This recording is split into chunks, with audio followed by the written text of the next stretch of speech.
Je m'appelle Paul Dufal et je suis ingénieur retraité de la métallurgie. Mon grand-père, Hippolyte Dufal, était ingénieur sur le viaduc des Fades. Je n'ai malheureusement pas connu mon grand-père, mais j'habite actuellement sa maison, à quelques kilomètres des Fades, à Saint-Gervais d'Auvergne. Quand il a pris sa retraite, il a réparé la maison de son grand-père, qui était paysan dans cette maison. Et il en a fait une maison confortable, petite bourgeois des années 1900. Je crois qu'il a fait réparer cette maison parce que ça lui permettait d'aller voir son viaduc un peu de temps en temps quand il avait un peu de nostalgie de sa période active. Où étant enfant, c'était ma maison de vacances. Et c'est devenu ma résidence principale maintenant que je suis à la retraite. Il y avait vraiment une vie très active au pied du viaduc. Et on y passait des moments merveilleux. Il y avait surtout une foule énorme, les dimanches, qui venaient déjeuner au restaurant qui se trouve sous le viaduc. Ce restaurant, quand j'étais enfant, était bourré tous les dimanches. C'était un lieu de rendez-vous extraordinaire.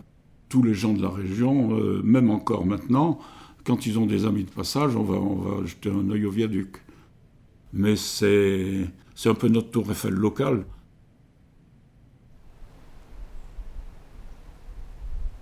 Quand nous venions aux Fades, nous arrivions sur le viaduc par la droite. Je vais vous montrer là, par cet endroit-là. Et le long du coteau, il y a un sentier en S qui descend jusqu'à la rivière. Quand on se baignait à cet endroit-là autrefois, il y avait un rocher qui était une presqu'île, qui était un endroit idéal pour plonger, pour faire un tas de choses. Et c'était le terrain de jeu pas des jeunes, des enfants plutôt.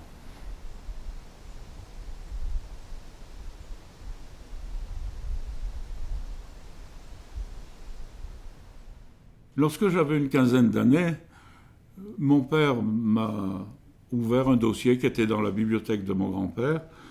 Et ce dossier, c'était le dossier de la construction du viaduc des Fades. Je l'ai regardé d'une façon un peu distraite, et puis mon père a insisté sur le fait qu'il y avait une partie manuscrite, et cette partie manuscrite était écrite de la main de mon grand-père. Alors ça m'a déjà beaucoup plus intéressé, parce que j'avais vu beaucoup d'écrits dans la maison, des cartes postales de la main de mon grand-père, donc je voyais que c'était mon grand-père qui avait écrit ça. Moi-même, quand je suis devenu ingénieur, et quand j'étais étudiant déjà, j'ai pris ce dossier avec beaucoup plus de sérieux, et j'ai commencé à le regarder et à étudier ce qu'il comportait. Et j'ai compris les études qu'il avait faites, comme c'était des études qui étaient tout à fait de mon niveau en première année d'études. Je me disais, bon, mon grand-père, c'est un technicaillou de bon niveau. Mais je ne me rendais pas compte qu'à l'époque, c'était quelque chose de beaucoup plus important.